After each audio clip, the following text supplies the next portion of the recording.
Hello, I am Jamie, and today I'm going to show you how to use RelayWatch's random adventure generator. Homebrewing your own RelayWatch scenario is easy. All you need is an objective, a location, and a complication. One of my favorite things to do is to create a random scenario.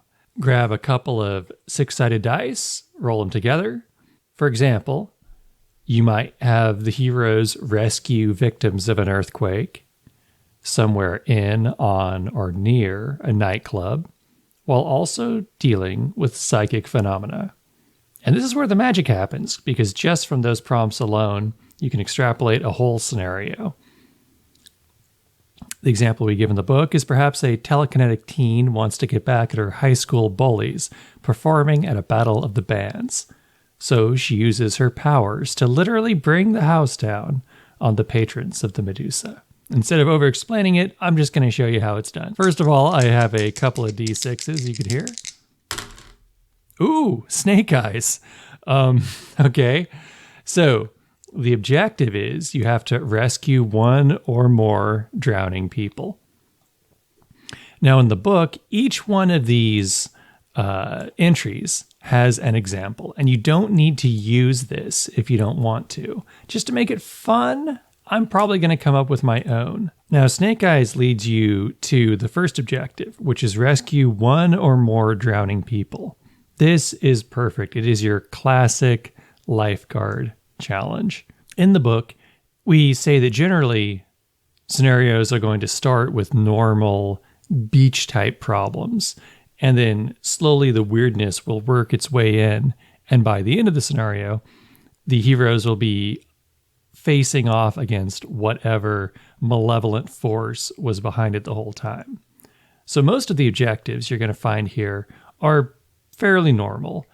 If not normal, realistic lifeguard duties, they're at least the kind of objectives in, say, a highly syndicated 90s TV drama.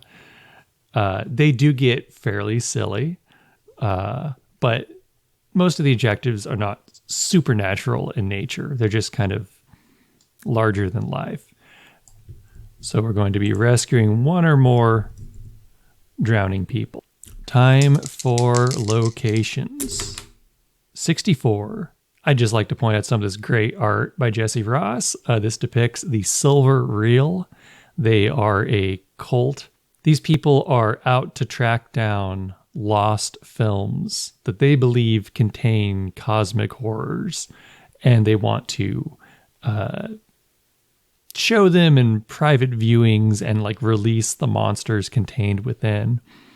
And you can have a lot of fun with the Silver Reel in your home games. They're highly motivated to track down old movies and maybe even like Hollywood memorabilia and stuff. 64. The boardwalk. Now, the example location we give is a seaside boardwalk, games of chance, haunted attraction, and food carts sit atop a sprawling underground complex strictly off limits. This right here is definitely a reference to a more modern horror movie. Your boardwalk doesn't necessarily have to have a sprawling underground complex, for instance. I will just include this, boop, as the example. And now the complication. So far we have, you're going to be rescuing one or more drowning people near the boardwalk. So far, this could be, a fairly normal scenario. But now things get weird because your normal lifeguard duties are always complicated by 65. I'm rolling high. Oh my God. Demonic possession. So, I don't know if I should say this. Demonic possession. And the example we give in the book is Seance. A seafaring women's club meeting goes horribly wrong when a mass-marketed board game accidentally unleashes a demon. This may be the stupidest thing I've ever written, and it delights me to no end that I managed to get it into the game. I understand if this isn't the route you want to go with your demonic possession story. But hey, feel free to use the seance. So here you can see how we already have a pretty good outline of an adventure just using the examples in the book. You need to rescue one or more drowning people. You're at the boardwalk, and there's demonic possession. Now comes the fun part. We try to link all these things into a story. Are one of the people drowning demonically possessed? Could be. Is someone working at the boardwalk demonically possessed? I kind of like that.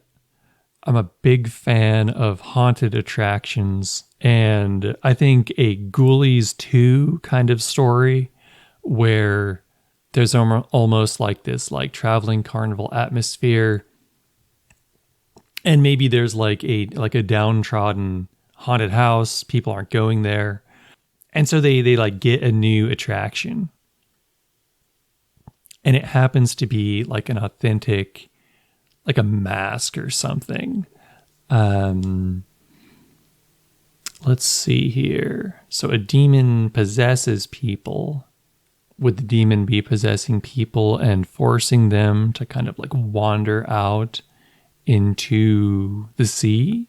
Yeah, maybe the demon... Okay, so maybe it's like there's a sacrifice, right? You've got... Now hang on a second. So now we're starting to get cooking. So we're going to start coming up with some NPCs. So you have a struggling haunted house.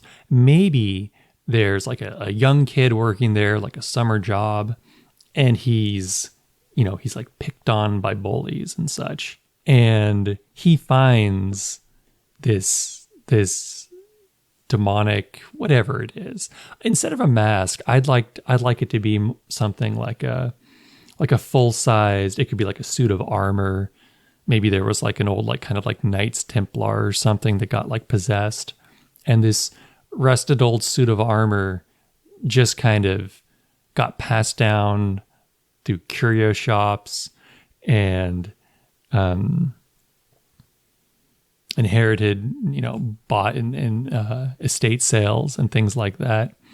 And so it wound up in like getting passed on to this haunted house. And yeah, I kind of like that. A suit of armor. It's cheesy. It's very like Scooby-Doo. And plus later on it could animate. So I'm just going to make a note of that. So we've got demonic suit of armor.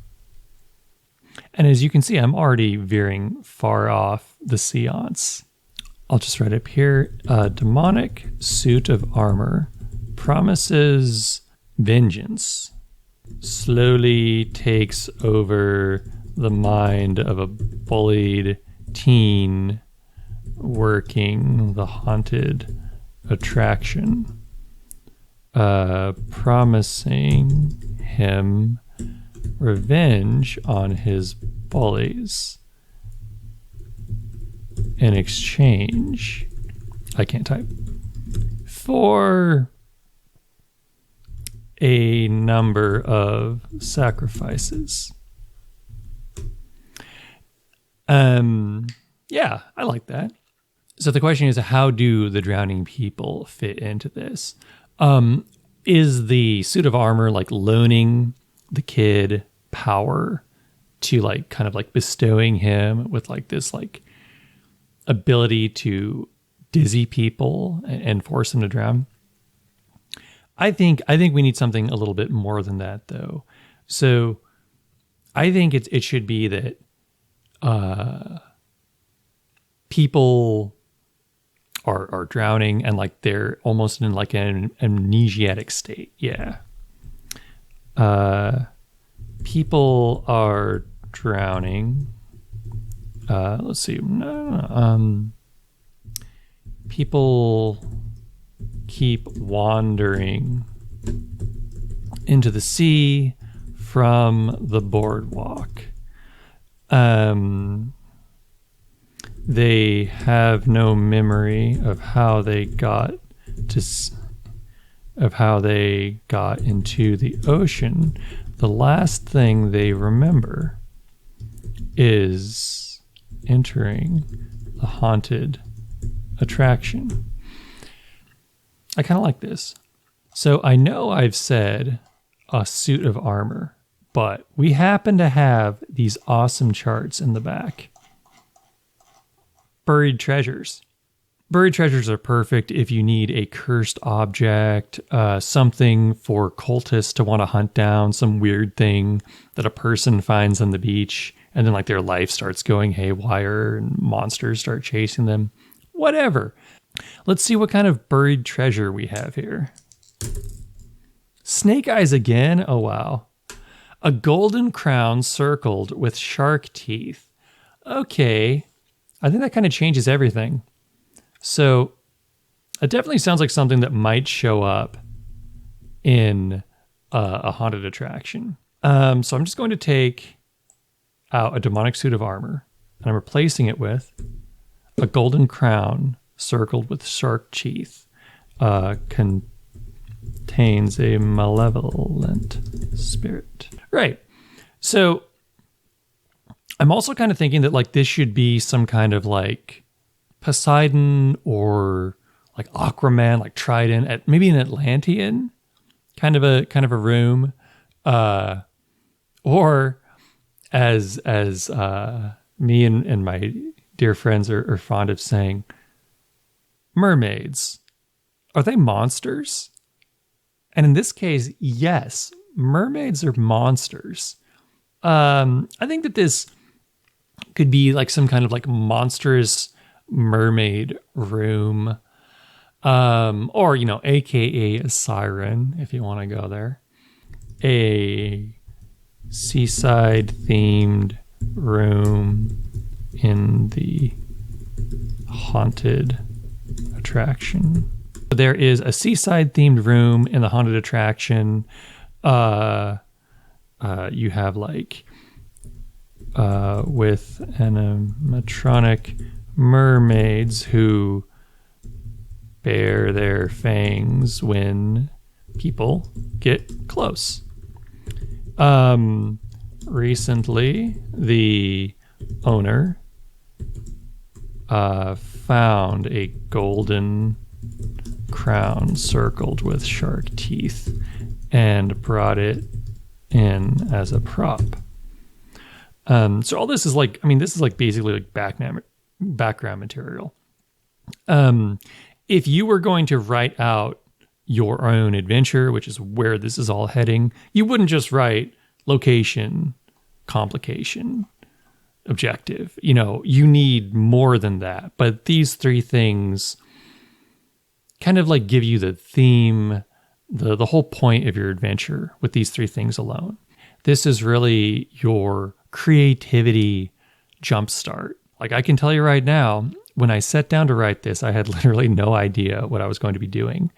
And I sure as heck didn't think I was going to have a evil mermaid crown bargain with a summer job teenager at a boardwalk to drown people. So, I mean, we're already cooking, as they say.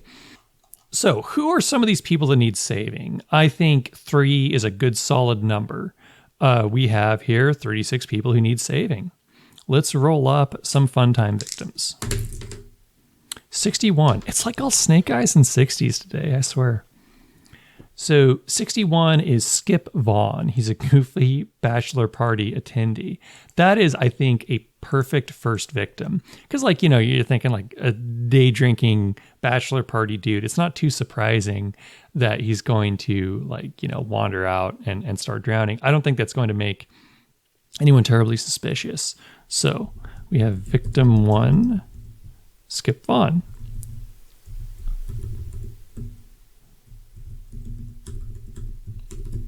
Goofy bachelor party attendee. Who is the next victim? 15. We have Dorian Gray, a flirty Tiger Beat heartthrob. Okay, we have a celebrity. That could really start to raise the flags here, because Dorian, that's now you have a famous victim. Maybe some red flags are starting to get waved. And finally, 66. Come on. Cam Adkins, a shifty lighthouse keeper. A lighthouse keeper might know something about like mermaid lore, right? I'm thinking a William Dafoe type. He's up there with Robert Pattinson. No. So wait, yeah. Actually, if William Dafoe is Cam Atkins, then I'll just have Robert Pattinson be Dorian Gray, like a young Robert Pattinson, like Teen Beat age. What am I doing with this adventure? So there's a lot of ways you can kind of color your NPCs. One thing I like to do is, as a kind of a parenthetical, I put what actor I imagine would be playing them. And that informs a lot of my, I say performance, but you don't have to do voices. You can just describe how the NPCs act. And certainly if you're going to like describe how William Dafoe would handle a scene, it's different than how a lot of other people would handle it, right? So just by putting, I think that's how you say it. So just by putting like Willem Dafoe's name there, I kind of have like a better idea of how to portray this guy. Do I actually want to make Dorian Gray act like Robert Pattinson? I don't really think it matters. And since he's a flirty Tiger Beat heartthrob, he's definitely going to be Twilight mode Robert Pattinson. As far as Skip Vaughn, the goofy bachelor party attendee, I'm just going to go with Rob Riggle. I kind of like the demon crown being a cursed object rather than like a demon that's like trapped. It's not like the Wishmaster trapped in a lamp or something. It's more like the One Ring, where it's just like it has an effect over people. It's like if the One Ring was bigger and lined with shark teeth, and you could put it on your head, and it would promise to get revenge on your enemies if only 3 people pay the ultimate price. The actual mechanics of how the sacrifice works, I don't think I need to worry about it too much. Just sending people to the doom would probably be enough. I don't think we actually need people to drown, otherwise it could take forever. The question is, though, first of all, who's the kid? Who is Kid? Who is Kid? Who is this nice teenager who's deciding to destroy his bullies? So let's go for some first names. 44. 44, Maria. Interesting. Last name, 25.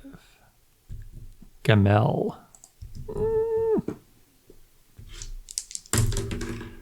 66. Maria Young. Yeah, sure. Maybe she's kind of a social outcast. Maria Young, she is an outcast teen. She gets bullied by the mean girls in school.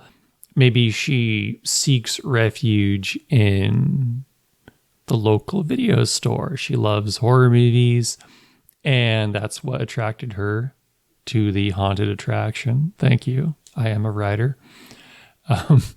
And so like she is like at peace among the monsters, right? Like this is kind of her safe space, her habitat, and all that changes when the owner brings in this crown, and the crown begins calling to her.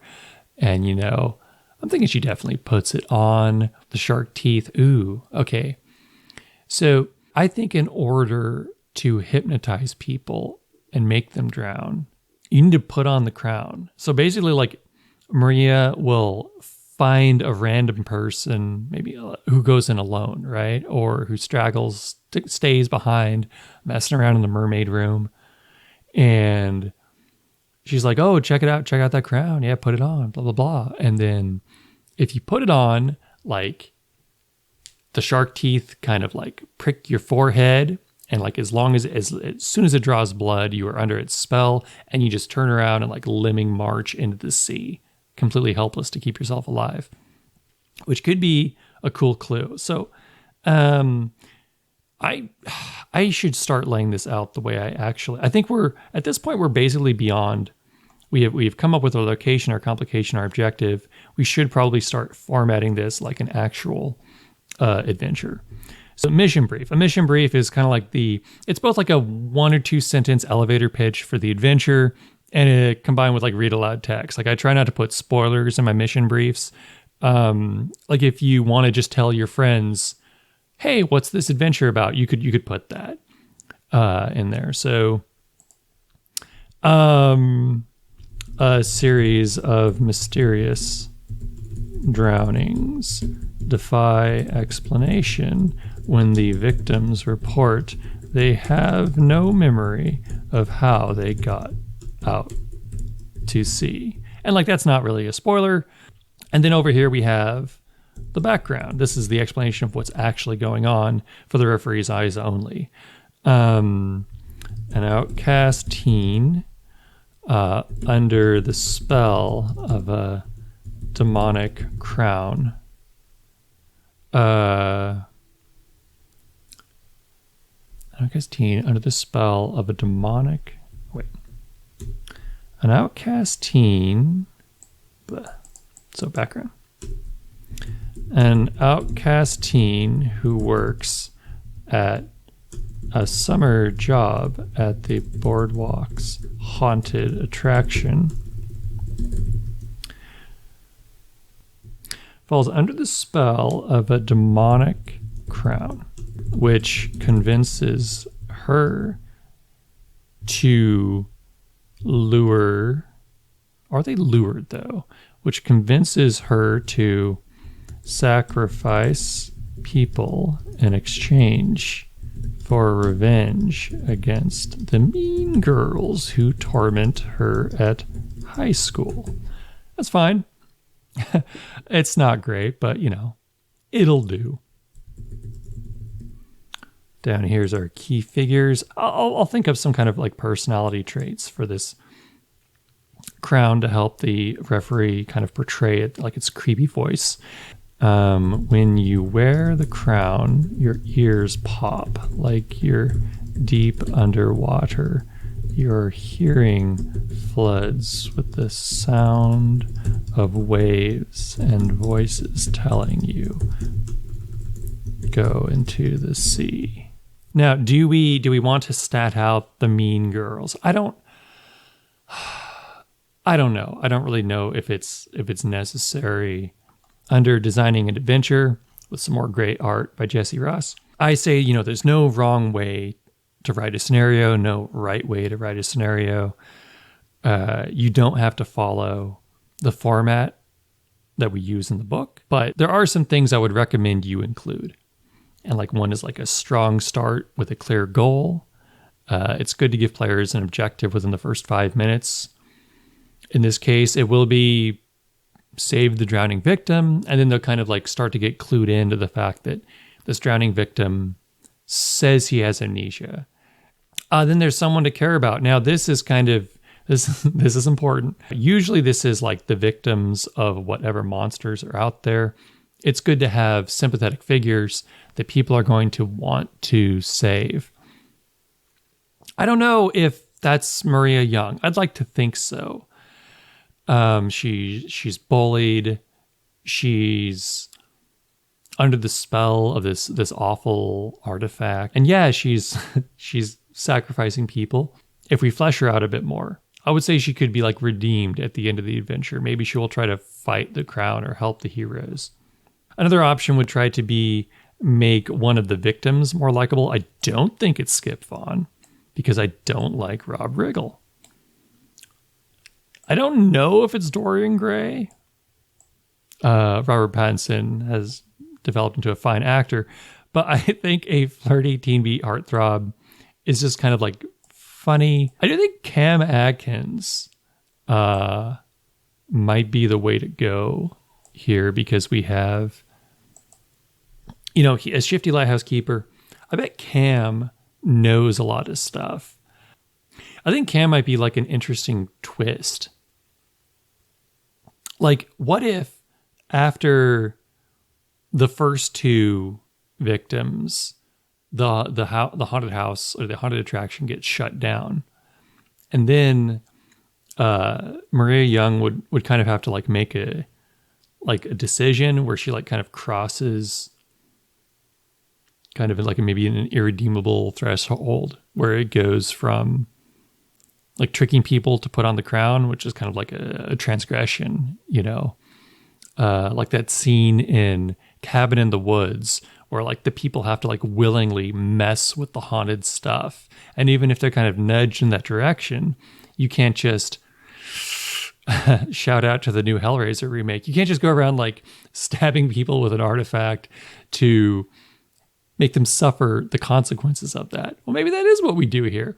Maybe after luring Skip Vaughn and Dorian Gray into putting on the crown willingly, either the haunted attraction gets shut down, or like the crown like makes a demand. Like Cam could somehow come forward and contact the group and be like, I've heard that people are walking out into the sea like lemmings. There's a legend about this, a legend of a crown, and which would redirect the party like back to the haunted attraction, only to find that the crown is gone. I like that. Now I think we could start working out some scenes here. Now in the book, we use a variation of Richard Wolcock's 6-scene scenario structure. But like we say in the book, you don't have to follow our format. Really, it's whatever works for you. And when I set out to do one of these random adventure walkthroughs, I don't aim to come up with something publishable by the end of the video. I just want enough so I could run this for my friends. I would say at the bare minimum, you need 3 good solid scenes. A lot of the times 3 is all you need, be it 3 fun NPCs. In this case, we've got, like I would say the 3 key NPCs. We've got Cam Adkins, he who knows of such things, this grizzled lighthouse keeper who has legends of this crown. Maria Young, the troubled young lady who has fallen under the crown's spell. And you have I would say the crown itself. It's definitely going to be an interesting presence. Perhaps even it will manifest in a physical form at the end of the story. Or I kind of think that the final clash will be Maria Young dons the crown herself and kind of like embodies the to like complete the demonic possession. Because, we do luring people into the ocean. That's a bit of demonic possession, but really fighting someone who's like fully possessed by a demon as your big final scene, I think is a good way to go. So I'm just going to sketch out a few scenes and we'll see how this goes. So scene 1, I love stupid puns, but I'm not sure if I can think of a good one. Bachelor party. There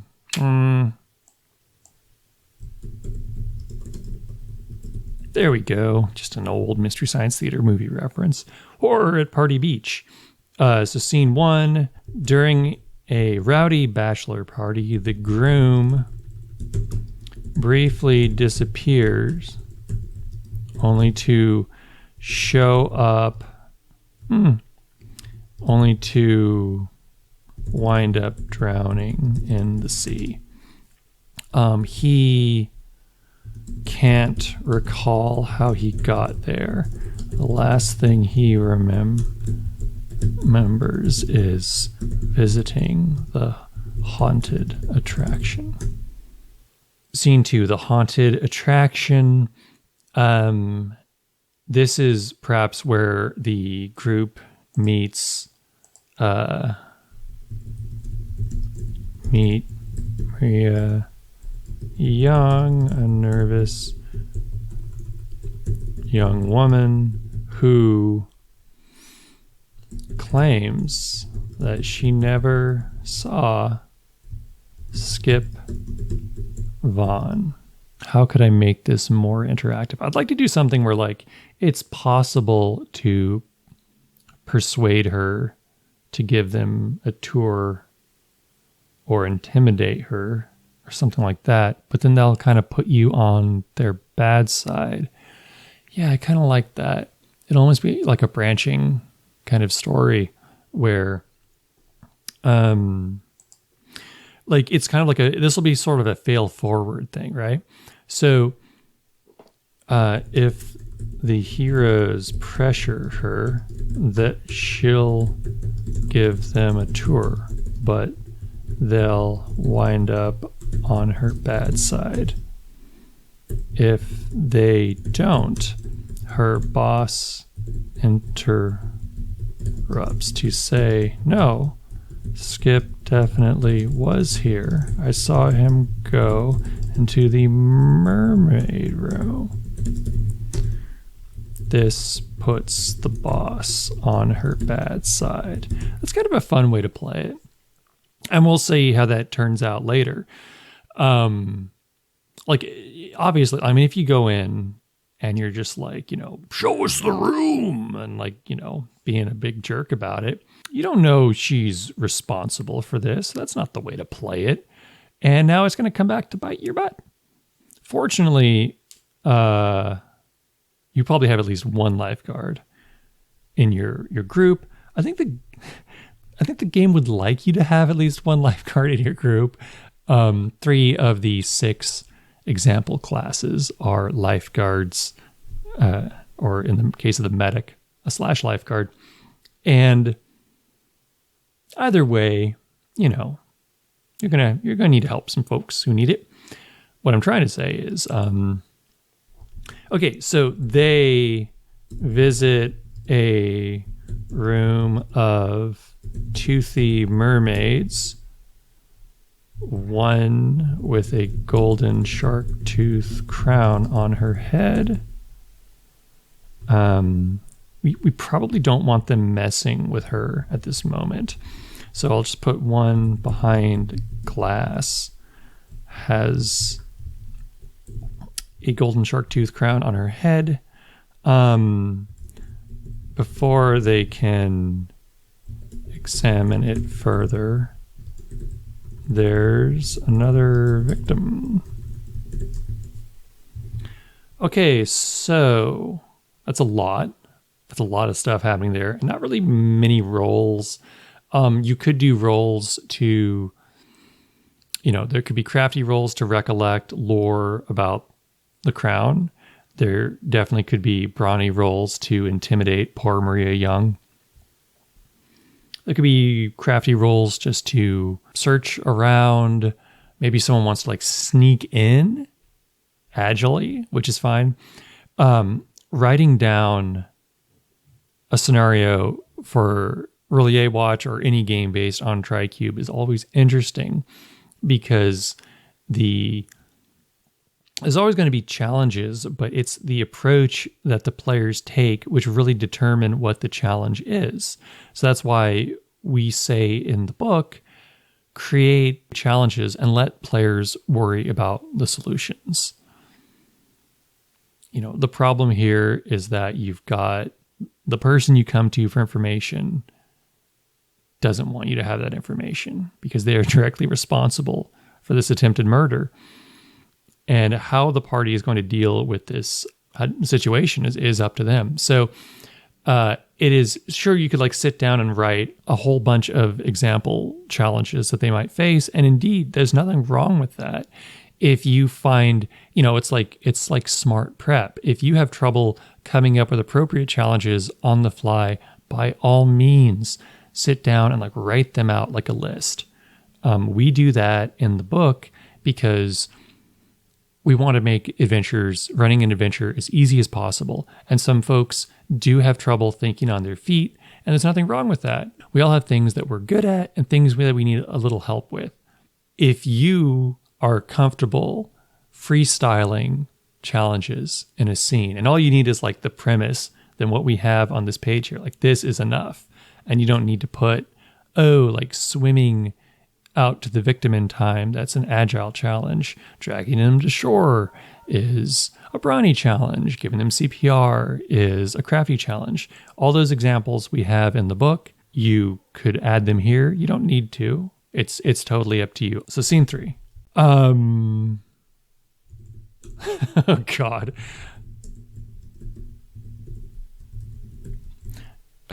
I'm sorry. So scene 3, the first time we had a bachelor party, this time there's a huge crowd of screaming preteen, or no, tween age is funnier, age fangirls, upset that their favorite, what did they used to call? There was like a name for like Jonathan Taylor Thomas types. And it was like, heartthrob. Teen heartthrob is drowning. And so like right there, you have a challenge. Like if Dorian isn't saved immediately, they endanger themselves by swimming out to save him and hopefully snag an autograph in the process. For this one, I would probably recommend using effort tokens. So you put down on the table or the VTT 1 effort token per tween plus 1 for Dorian. Once everyone is saved, Dorian can't remember how he got to sea either, but a super intense fangirl of his just happened to be stalking him earlier that day. She sheepishly produces a stack of Polaroid pictures showing him going into the mermaid room and exiting with, hypnotized looking eyes. On examination, Dorian also has the ring of bloody punctures around his head. I think that I think this needs to be a bit of a misdirect, or there needs to be some kind of a misdirect. So because if we have the first victim with the bloody punctures and it's going to be kind of obvious that it's the crown, maybe it's okay that it's obvious. Skip has bloody marks on his forehead. He thinks he might have hit his head, which would explain the memory loss. That works. Maybe now the question could be like, what the heck is going on? A nice investigation scene. The heroes have to try and figure out what's going on. This would be more of like a free-form scene where the players are free to try and draw on whatever resources, hunches, or contacts they might have. So for this, we could just say it's like 1 effort per hero plus 1. Maybe that you have an NPC from a previous adventure who could help the players out. Maybe they go immediately back to the haunted attraction because there are a lot of arrows pointed that way. Calling upon any resources, perks, contacts, etc. The investigation leads them to what's his name? Cam Atkins. Now, Cam Atkins is, of course, a shifty lighthouse keeper. Maybe he has like a bad reputation. He has a bad reputation, always getting drunk and going on and on and on about how mermaids are in fact monsters. He won't listen to any opposing arguments. The man is obsessed.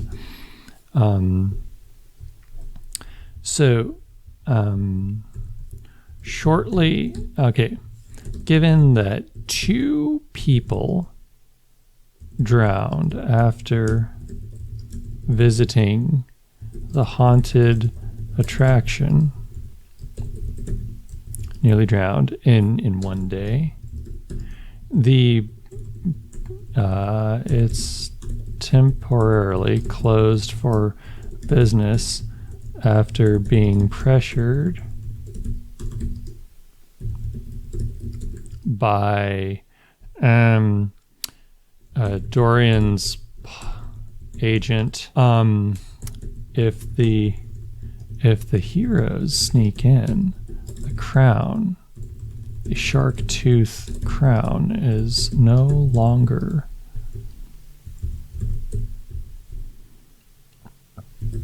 there. So this is kind of like an open-ended scene. It will lead eventually to Cam. I think Cam should actually be a different scene, though. So I think that a good way to handle the investigation would be like make it look like Cam's the villain. And then they get there and he's being menaced. Now, you don't have to do this in your adventures, but like we do give the advice in Big Finish that leaves them wanting more, and ending with a boss battle can leave everyone exhausted. There's, of course, a lot of ways to handle boss battles in Relier Watch. You don't need to do like a normal battle. I mean, indeed, maybe your idea of a boss is an invincible elder god that cannot possibly be attacked, right? And so, you can maybe perform a ritual to banish them, but you're not like doing a normal combat scene, for instance. However you handle a boss battle, though, typically they're going to last longer due to the amount of effort tokens it will take to either physically defeat or somehow unsummon or deal with this main enemy. The point is, it's going to take a while, and that can leave people a little bit drained. And so you might not, I don't do this with all my scenarios, but you might not want to end the adventure with the final confrontation. Typically, I like to have kind of like a fun kind of escape scene afterwards, The example I give in the book is you're out to sea fighting this main enemy, and then there's like a big tidal wave after it's destroyed and you got to race home, or like there's a haunted house where the monster or whatever was operating. The cultists were performing a ritual to summon something ghastly from beyond the known realms, and they've been dealt with, but now the mansion is starting to like shrink and compress and like get sucked through a vortex, very Evil Dead 2 style. And that would be like its own scene, like just getting away. And I think that is what we should do here. The heroes drive out to Cam's lighthouse. We do have like a designated like primary lighthouse in the book. It is occupied by a radio station, KTLU. You could have another lighthouse on your beach. You could have KTLU temporarily shut down. Maybe this is a prequel. At whatever period of time might not have that. Or maybe, maybe you have it so like the radio stations in like the lower levels, and then it still operates as a lighthouse. And so they kind of have like a business in the bottom and just like a functioning lighthouse up top. And like every day, Cam like waves at Skip like, hey, I'm heading up to do the light. Hey, you keep doing your weird radio thing. I don't care about that. So yeah, Cam's not, unless you're talking about mermaids, he doesn't care. So yeah, let's just, however you want to do it, however you want to handle your lighthouse. This particular lighthouse just has Cam, to keep it simple. He's backed, maybe somehow injured. He's been injured by Maria Young, who clubbed him with a 2x4 and is trying to force the shark tooth crown on her head when she sees the heroes coming. She now this is a lot of, it's a little bit tricky. I don't like to do too much read aloud text and stuff, but again, like this isn't to put it bluntly, like this is not fit for print. This is just like my notes for my personal game, and I'll totally like clean this up and make it, more playable later on. But like what I'm saying is I'm not worried about formatting right now. When she sees the heroes coming, she monologues about mean girl bullies at school, the crown promising her revenge if she lured 3 people to sea, and seeing no other option, puts the crown on her head, which summons the demon, or turns her in, which, let's see,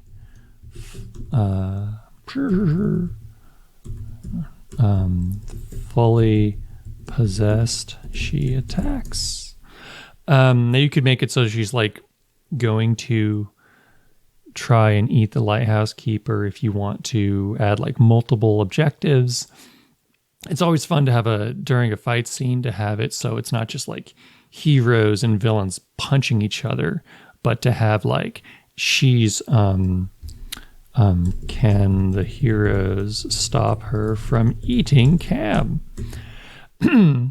Like that's a little bit more interesting than like, can the heroes like punch her until she falls down? And then for scene 6, with the shark tooth demon defeated, the crown, let's just use the example I gave earlier, turns into a vortex and begins sucking everything in sight into a watery, otherworldly portal. Beyond the portal, can you all catch glimpses of evil monster mermaids? Ha! Yells Cam. I freaking knew it. Cam is vindicated. I would have actually liked to have a scene where the heroes get to talk to Cam, because here it's kind of like they hear about him and then he's being menaced. Maybe I'll go back and make it so like he is on the beach. Yeah, I think I'll make it so a grizzled lighthouse keeper named Cam insists that mermaids are to blame. Yeah, like that kind of does a bit of foreshadowing, gives you more dialogue. If they can avoid being sucked into the watery realm of sinister sirens, they'll have a happy ending. And, that's it. I think, so, back to the beginning here, we have an objective, rescue 1 or more drowning people. We have a location, the boardwalk. We have a complication, demonic possession. And using those three, we didn't even use the examples from the book. We didn't use the Adult Swim class. We sort of used the haunted attraction, but like we didn't go into the underground complex. We like focused entirely on one building.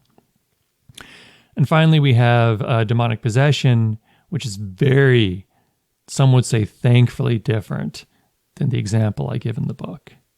And just from those three roles, we have the mission brief, the background, some key figures. The scene 1, you've got horror at Party Beach with the rowdy bachelor party. We've got scene 2, the haunted attraction where they meet Maria Young and examine the mermaid room. We've got scene 3, Robert Pattinson, where they must navigate a beach crowded with screaming teenagers and perhaps even fighting with Dorian's agent or manager at some point. We have an open-ended investigation scene where the players are free to come up with whatever methods they can think of to try and get to the bottom of things, which will ultimately lead them to a sort of red herring, but also just where they need to go, to the lighthouse for a final confrontation where they find out that all along it was Maria Young, why she was doing it, and she kind of not quite sacrifices, but she like gives up and just becomes the demon to try and kill them all and save herself. And then scene 6, mermaids did it. I don't know. Scene 6, where there's like a fun, like this will probably be a lot of like maybe agile rolls to run away, or a brawny roll to try and like hang on to a banister. Maybe there's a crafty roll to disable the vortex, to do some kind of like magic or something. I don't know. R'lyeh Watch is very open-ended, and how you want to handle these, how you want to come up with the challenges is up to you. It's up to me when I run this. If I were going to publish this, I would have example challenges for each scene. But I think we're done. I think this is a perfectly good example of how you can use the adventure generator found on page 18 of R'lyeh Watch to make yourself a fun little adventure. And please, if you have a copy of the game, I would like you to roll up an adventure and just post the results in the comments below. You don't need to flesh it out the way I did. You could just be like, here's the 3 results. I don't know. Somebody help me. In fact, if anyone, I'm gonna go on a limb here. If anyone wants to post their 3 results, I will personally like come up with a little half-assed adventure connecting the 3 results. But I do encourage you to come up with your own results and like link them together yourself, because it's a whole lot of fun.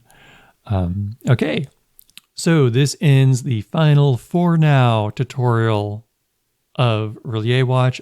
Thank you for listening. I look forward to hearing what everyone thinks of the game. This has been a lot of fun. And thank you to Jesse Ross for being such a cool dude and helped me make this great game. And thank you to everyone who kickstarted and played it and who's just interested and is watching this silly video. I'm not going to get all sappy. I'm just going to wrap it up and say, until next time, I am Jamie. Goodbye.